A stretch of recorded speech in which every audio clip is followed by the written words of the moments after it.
জীৱনত এনেকুৱা একো বস্তু নাই যাক পোৱাৰ পিছত তোমাৰ জীৱন পাৰফেক্ট হ'ব।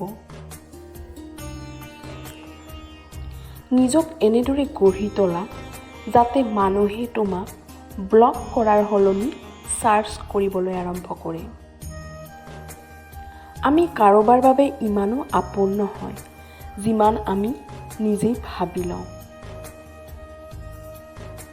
আমি এনে এখন সমাজত বসবাস কৰোঁ য'ত বিপদত পৰিলে সহায় কৰিবলৈ কোনো ওলাই নাহে, কিন্তু ভুল কৰিলে সমালোচনা কৰিবলৈ মানুহৰ লাইন লাগি যায়।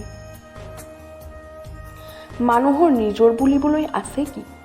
জন্ম আনে দিছে, নাম আনে দিয়ে, শিক্ষা আনে দিয়ে, শ্মশানলৈও আনে লৈ যায়। তেন্তে গৌৰৱ কিহৰ বাবে? আমাৰ চিন্তাৰ মাজতে আছে আমাৰ জীৱন। ভাল চিন্তাই আমাক সুখী কৰে। দুখৰ চিন্তা কৰিলে দুখী হ'ব লগা হয়। ভয়ৰ কথা চিন্তা কৰিলে ভয় লাগে। বেমাৰৰ চিন্তা কৰিলে অসুস্থতা লাগে। বিফলতাৰ চিন্তাত আহে বিফলতা। তুমি নিজক যি ভাবা সেইটোৱেই তুমি।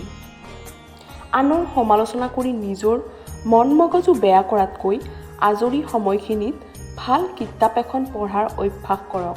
তাৰ পৰা অন্ততঃ দুটা নজনা কথা জানিব পাৰিব। আঘাতবোৰ আপোন মানুহবোৰেই দিয়ে। অচিনাকিজনেতো ভৰিখন লাগিলেও ক্ষমা খোজে। সময়বোৰ আপোনাৰ নিজৰ। কষ্ট আৰু ইচ্ছা কৰিলে সময়বোৰক সোণৰ দৰে সজাবও পাৰে।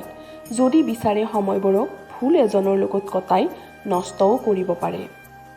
আপোনাৰ সহায়ৰ মূল্য বুজি আপোনাক কোনোবাই মনত ৰাখিছে বুলি ভাবি ভুল নকৰিব। এইখন স্বাৰ্থপৰ পৃথিৱী আৰু ইয়াত মানুহে মানুহক প্ৰয়োজন অনুসৰিহে ব্যৱহাৰ কৰে। বৰ্তমান সময়ত সততাক কিনা বেচা কৰা হয়। আপুনি সৰ্বস্ব উজাৰি সহায় কৰিলেও সময়ৰ সোঁতত সকলোবোৰ পাহৰি যায়। হাঁহিব নিজেই শিকক, কাৰণ কান্দিবলৈ সকলোৱে শিকায়। ভৰসা নিজৰ ওপৰত ৰাখিলে শক্তি বাঢ়ে আৰু আনৰ ওপৰত ৰাখিলে দুৰ্বলতা বাঢ়ে।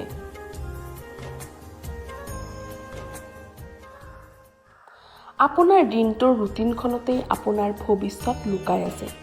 মাত্ৰ ৰুটিনখন শুদ্ধ হ'ব লাগে।